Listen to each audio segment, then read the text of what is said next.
بسم الله الرحمن الرحيم. ألف لام را، تلك آيات الكتاب المبين. إنا أنزلناه قرآنا عربيا لعلكم تعقلون. نحن نقص عليك أحسن القصص بما أوحينا إليك هذا القرآن، وإن كنت من قبله لمن الغافلين. إذ قال يوسف لأبيه يا أبت إني رأيت 11 كوكبا والشمس والقمر رأيتهم لي ساجدين. قال يا بني لا تقصص رؤياك على إخوتك فيكيدوا لك كيدا، إن الشيطان للإنسان عدو مبين. وكذلك يجتبيك ربك ويعلمك من تأويل الأحاديث ويتم نعمته عليك وعلى آل يعقوب كما أتمها على أبويك من قبل إبراهيم وإسحاق، إن ربك عليم حكيم. لقد كان في يوسف وإخوته آيات للسائلين،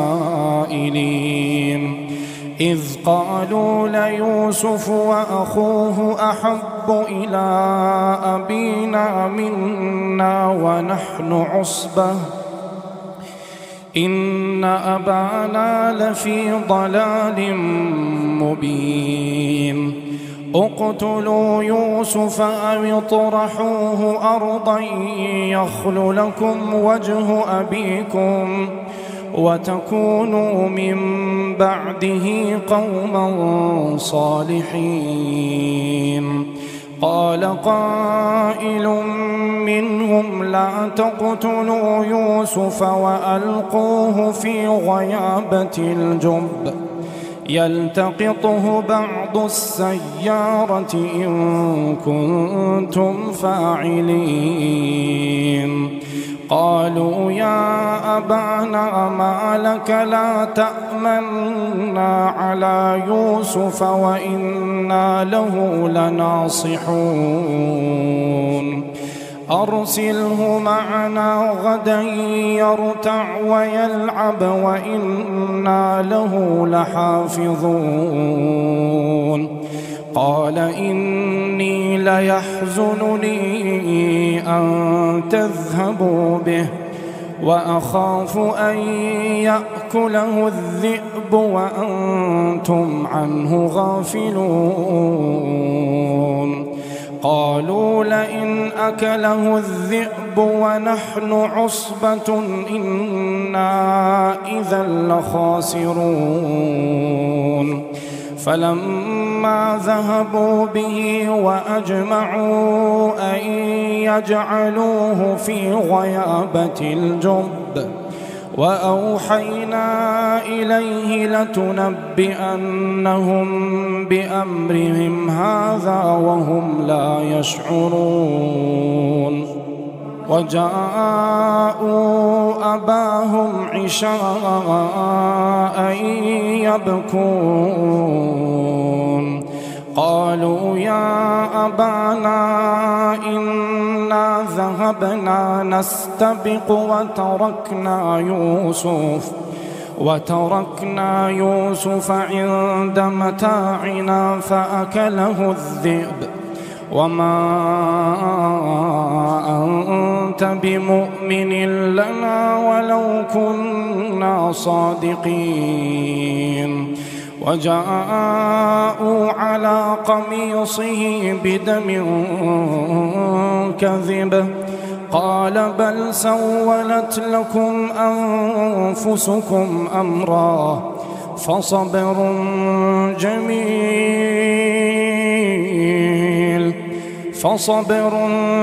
جميل والله المستعان على ما تصفون. وجاءت سيارة فأرسلوا واردهم فأدلى دلوه قال يا بشرى هذا غلام وأسروا بضاعة والله عليم بما يعملون.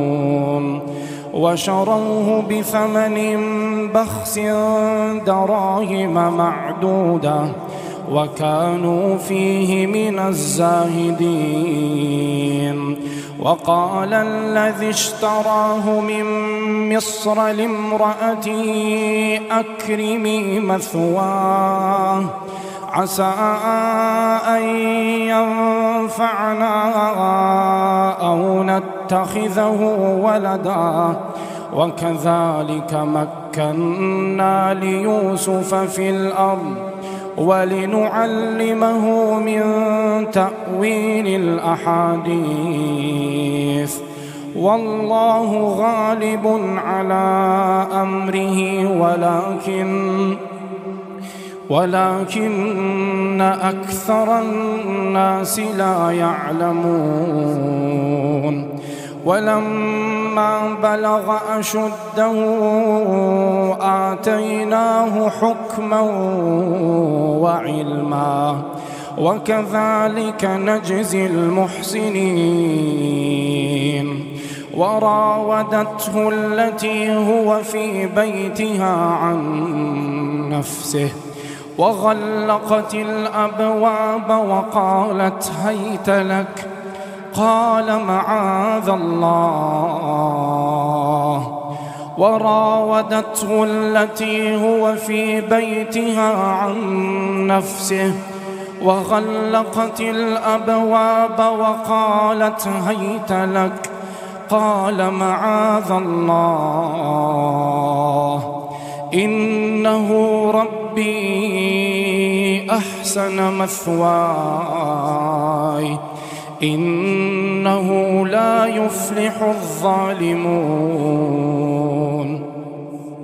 ولقد همت به وهم بها لولا أن رأى برهان ربه كذلك لنصرف عنه السوء والفحشاء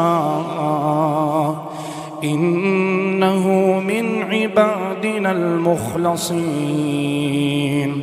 واستبق الباب وقدت قميصه من دبر وألف يا سيدها لدى الباب قالت ما جزاء من أراد بأهلك سوءا إلا أن يسجن أو عذاب أليم. قال هي راودتني عن نفسي وشهد شاهد من أهلها إن كان قميصه قد من قبل فصدقت وهو من الكاذبين وإن كان قميصه قد من دبر فكذبت وهو من الصادقين. فلما رأى قميصه قد من دبر قال إنه من كيدكن إن كيدكن عظيم. يوسف أعرض عن هذا واستغفري لذنبك إنك كنت من الخاطئين. وقال نسوة في المدينة امرأة العزيز تراود فتاها عن نفسه قد شغفها حبا إنا لنراها في ضلال مبين. فلما سمعت بمكرهن أرسلت إليهن وأعتدت لهن متكئا وآتت كل واحدة منهن سكينا وقالت اخرج عليهن. فلما رأينه أكبرنه وقطعن أيديهن وقلن حاش لله ما هذا بشرا إن هذا إلا ملك كريم. قالت فذلكن الذي لمتنني فيه ولقد راودته عن نفسه فاستعصم ولئن لم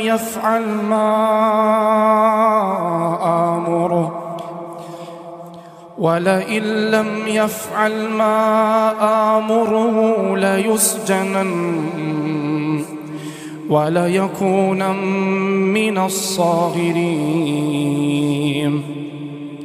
قال رب السجن أحب إلي مما يدعونني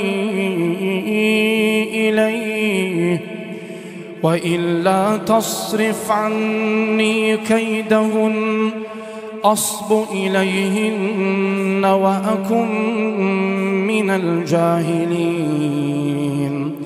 فاستجاب له ربه فصرف عنه كيدهم إنه هو السميع العليم. ثم بدا لهم من بعد ما رأوا الآيات ليسجننه حتى حين. ودخل معه السجن فتيان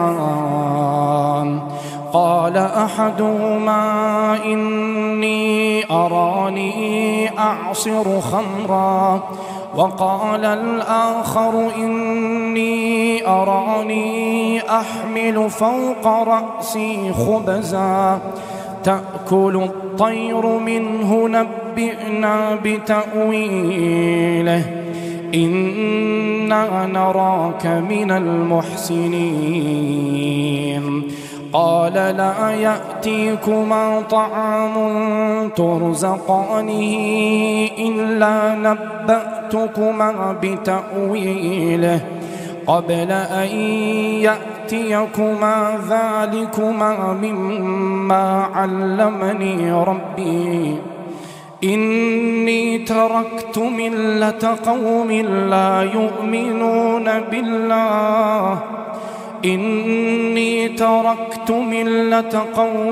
لا يؤمنون بالله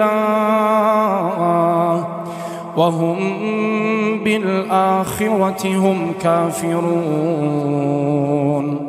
واتبعت ملة آبائي إبراهيم وإسحاق ويعقوب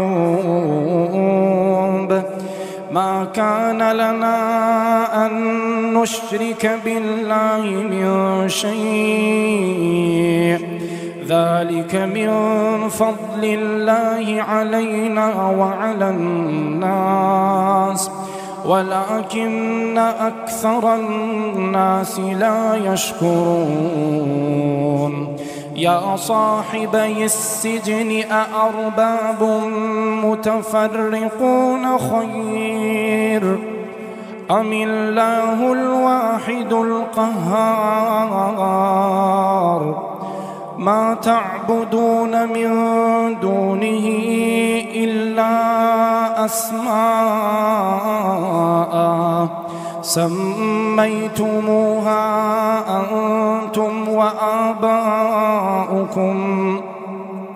ما أنزل الله بها من سلطان إن الحكم إلا لله أمر ألا تعبدوا إلا إياه ذلك الدين القيم ولكن أكثر الناس لا يعلمون يا صاحبي السجن أما أحدكما فيسقي ربه خمرا وأما الآخر فيصلب فتأكل الطير من رأسه قضي الأمر الذي فيه تستفتيان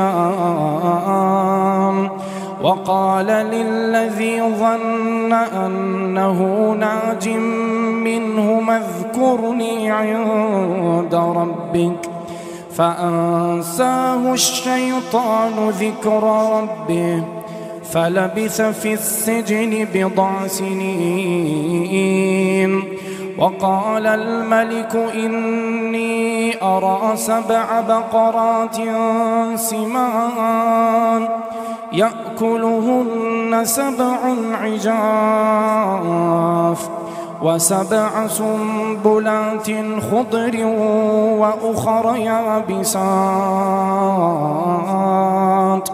يا أيها الملأ أفتوني في رؤياي إن كنتم للرؤيا تعبرون قالوا أضغاث أحلام وما نحن بتأويل الأحلام بعالمين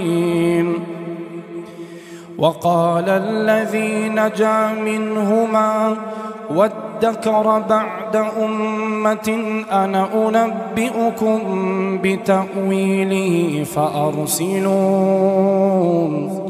يوسف أيها الصديق أفتنا في 7 بقرات سمان يأكلهن 7 عجاف و7 سنبلات خضر وأخر يابسات لعلي أرجع إلى الناس لعلهم يعلمون قال تزرعون 7 سنين دأبا فما حصدتم فذروه في سنبله إلا قليلا مما تأكلون ثم يأتي من بعد ذلك 7 شداد يأكلن ما قدمتم لهم إلا قليلا مما تحصنون ثم يأتي من بعد ذلك عام فيه يغاث الناس وفيه يعصرون وقال الملك ائتوني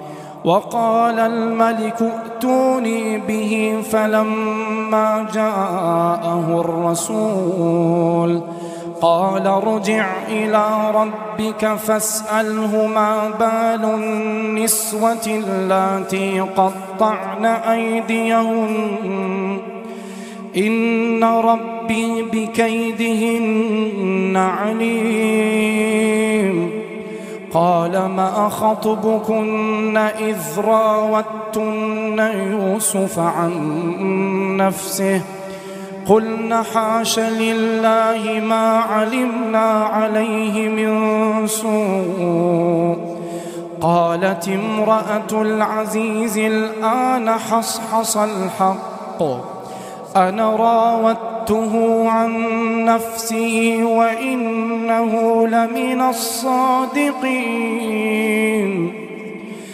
ذلك ليعلم أني لم أخنه بالغيب وأن الله لا يهدي كيد الخائنين وأن الله لا يهدي كيد الخائنين. وما أبرئ نفسي إن النفس لأمارة بالسوء إلا ما رحم ربي إن ربي غفور رحيم. وقال الملك ائتوني به أستخلصه لنفسي فلما كلمه قال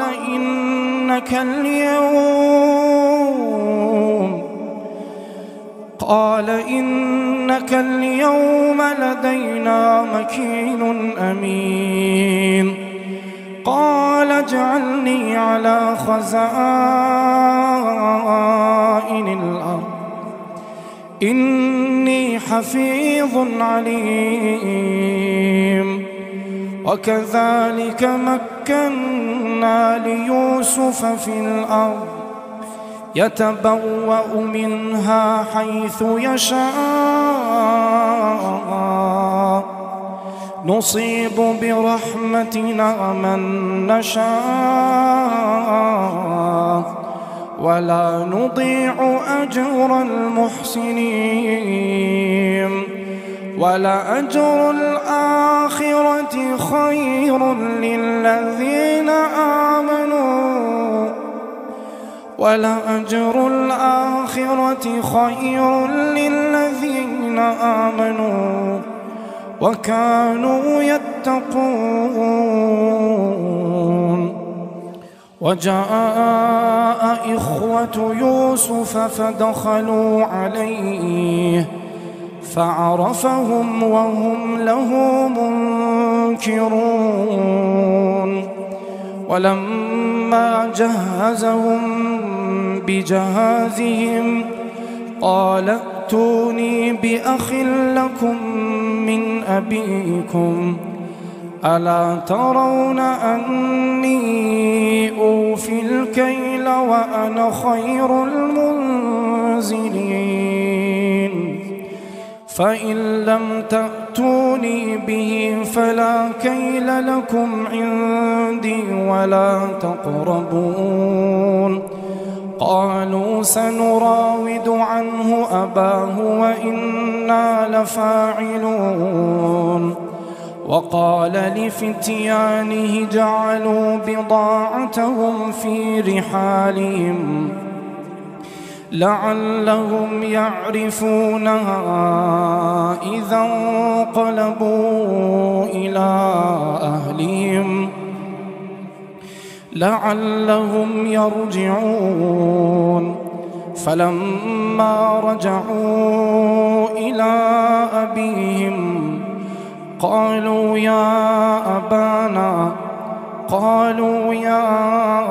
أبانا منع منا الكيل فأرسل معنا أخانا نكتل وإنا له لحافظون. قال هل آمنكم عليه إلا كما أمنتكم على أخيه من قبل فالله خير حافظا وهو أرحم الراحمين. ولما فتحوا متاعهم وجدوا بضاعتهم ردت إليهم قالوا يا أبانا ما نبغي هذه بضاعتنا ردت إلينا ونمير أهلنا ونحفظ أخانا ونزداد كيل بعير ذلك كيل يسير. قال لن أرسله معكم حتى تؤتون موثقا من الله لتأتونني تحيطونني به إلا أن يحاط بكم فلما آتوه موثقهم قال الله على ما نقول وكيل. وقال يا بني لا تدخلوا من باب واحدة وادخلوا من أبواب متفرقة وما أغني عنكم من الله من شيء إن الحكم إلا لله عليه توكلت وعليه فليتوكل المتوكلون. ولما دخلوا من حيث أمرهم أبوهم ما كان يغني عنهم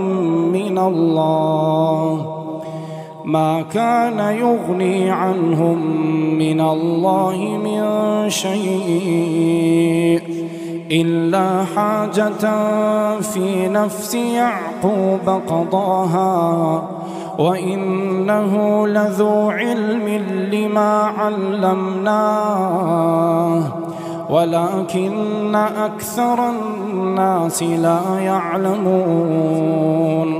ولما دخلوا على يوسف آوى إليه أخاه قال إني أنا أخوك فلا تبتئس بما كانوا يعملون. فلما جهزهم بجهازهم جعل السقاية في رحل أخيه ثم أذن مؤذن أيتها العير إنكم لسارقون. قالوا وأقبلوا عليهم ماذا تفقدون قالوا نفقد صواع الملك ولمن جاء به حمل بعير وأنا به زعيم. قالوا تالله لقد علمتم ما جئنا لنفسد في الأرض وما كنا سارقين. قالوا فما جزاؤه إن كنتم كاذبين. قالوا جزاؤه من وجد في رحله فهو جزاؤه كذلك نجزي الظالمين. فبدأ بأوعيتهم قبل وعاء أخيه ثم استخرجها من وعاء أخيه كذلك كدنا ليوسف ما كان ليأخذ أخاه في دين الملك إلا أن يشاء الله نرفع درجات من نشاء وفوق كل ذي علم عليم. قالوا إن يسرق فقد سرق أخ له من قبل فأسرها يوسف في نفسه ولم يبدها لهم قال أنتم شر مكانا والله أعلم بما تصفون. قالوا يا أيها العزيز إن له أبا شيخا كبيرا فخذ أحدنا مكانه إنا نراك من المحسنين. قال معاذ الله أن نأخذ إلا من وجدنا متاعنا عنده إنا إذا لظالمون فلما استيئسوا منه خلصوا نجيا قال كبيرهم ألم تعلموا أن أباكم قد أخذ عليكم موثقا من الله ومن قبل ما فرطتم في يوسف فلن أبرح الأرض حتى يأذن لي أبي أو يحكم الله لي وهو خير الحاكمين ارجعوا إلى أبيكم فقولوا يا أبانا إن ابنك سرق وما شهدنا إلا بما علمنا وما كنا للغيب حافظين واسأل القرية التي كنا فيها والعير التي أقبلنا فيها وإنا لصادقون قال بل سولت لكم أنفسكم أمرا فصبر جميل عسى الله أن يأتيني بهم جميعا إنه هو العليم الحكيم وتولى عنهم وقال يا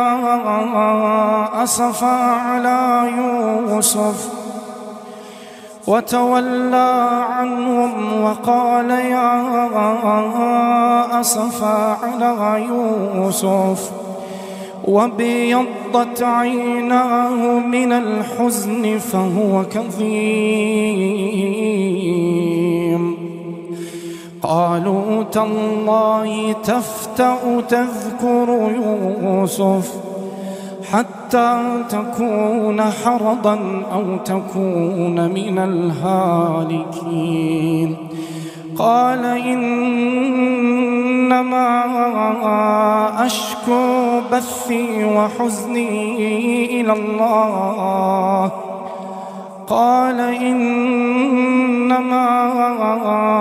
أشكو بثي وحزني إلى الله وأعلم من الله ما لا تعلمون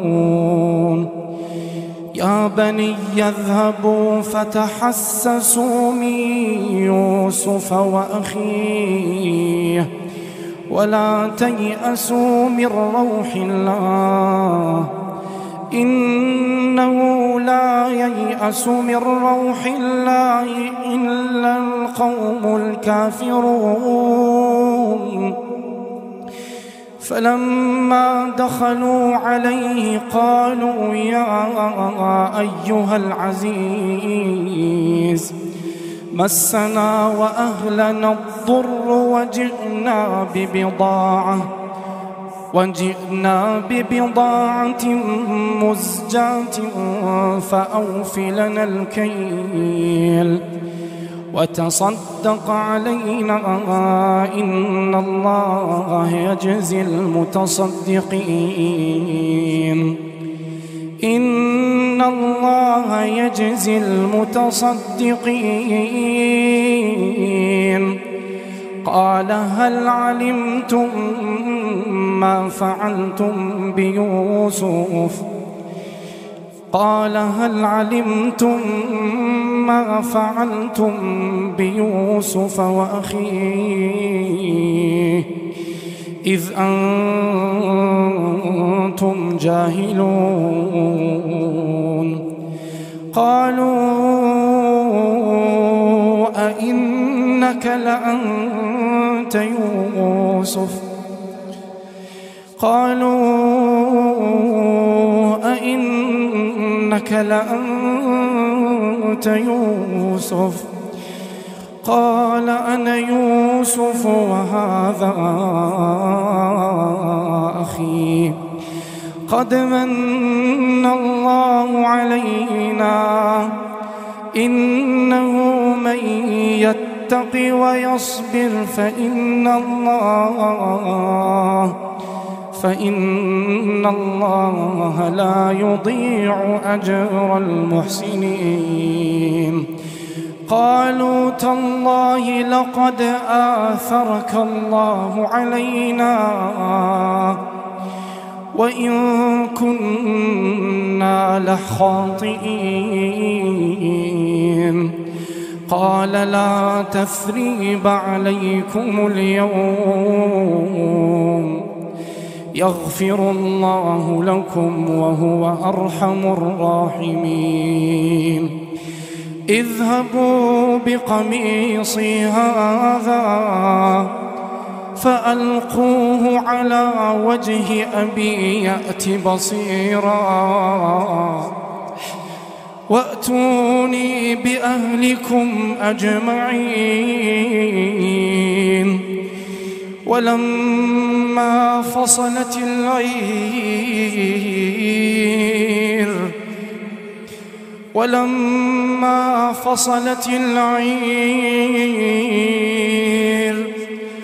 قال أبوهم إني لأجد ريح يوسف.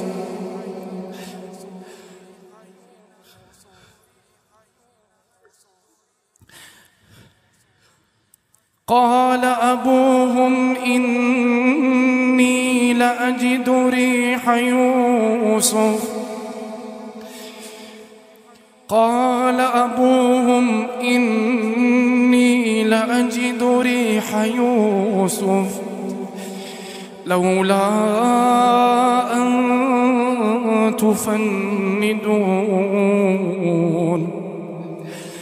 قالوا تالله إنك لفي ضلالك القديم.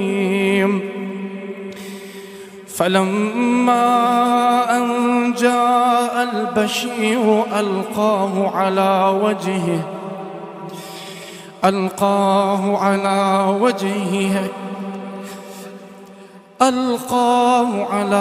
وجهه فارتد بصيرا.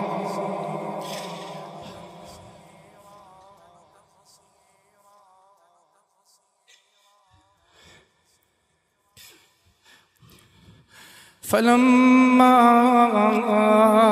أن جاء البشير ألقاه على وجهه فارتد بصيرا.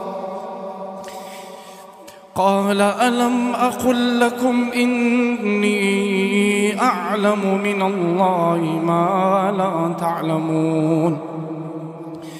قالوا يا أبانا استغفر لنا ذنوبنا إنا كنا خاطئين. قال سوف أستغفر لكم ربي إنه هو الغفور الرحيم. فلما دخلوا على يوسف آوى إليه أبويه وقال ادخلوا مصر إن شاء الله آمنين. ورفع أبويه على العرش وخروا له سجدا وقال يا أبت هذا تأويل رؤياي من قبل قد جعلها ربي حقا وقد أحسن بي إذ أخرجني من السجن وجاء بكم من البدو من بعد أن نزغ الشيطان من بعد أن نزغ الشيطان بيني وبين إخوتي إن ربي لطيف لما يشاء إنه هو العليم الحكيم رب قد آتيتني من الملك وعلمتني من تأويل الأحاديث فاطر السماوات والأرض أنت ولي في الدنيا والآخرة توفني مسلما وألحقني بالصالحين ذلك من أنباء الغيب نوحيه إليك وما كنت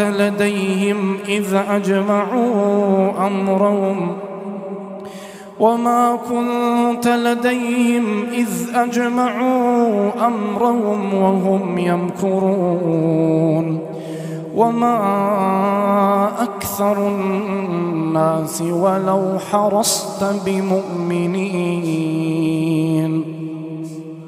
وما تسألهم عليه من أجر إن هو إلا ذكر للعالمين وكأي من آية في السماوات والأرض يمرون عليها وهم عنها معرضون وما يؤمن أكثرهم بالله إلا وهم مشركون أفأمنوا أن تأتيهم غاشية من عذاب الله أو تأتيهم الساعة بغتة وهم لا يشعرون قل هذه سبيلي أدعو إلى الله على بصيرة أنا ومن اتبعني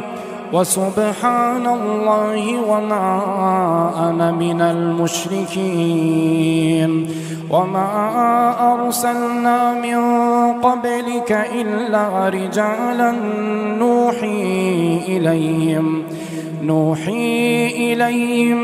من أهل القرى أفلم يسيروا في الأرض فينظروا كيف كان عاقبة الذين من قبلهم ولدار الآخرة خير للذين اتقوا أفلا تعقلون حتى إذا استيأس الرسل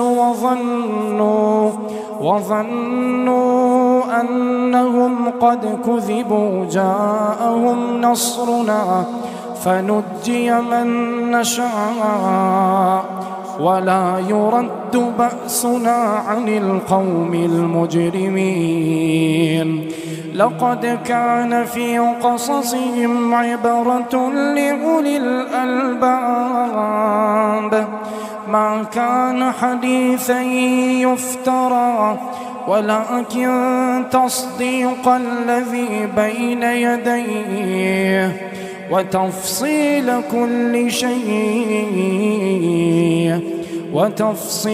كل شيء وهدى ورحمة لقوم يؤمنون.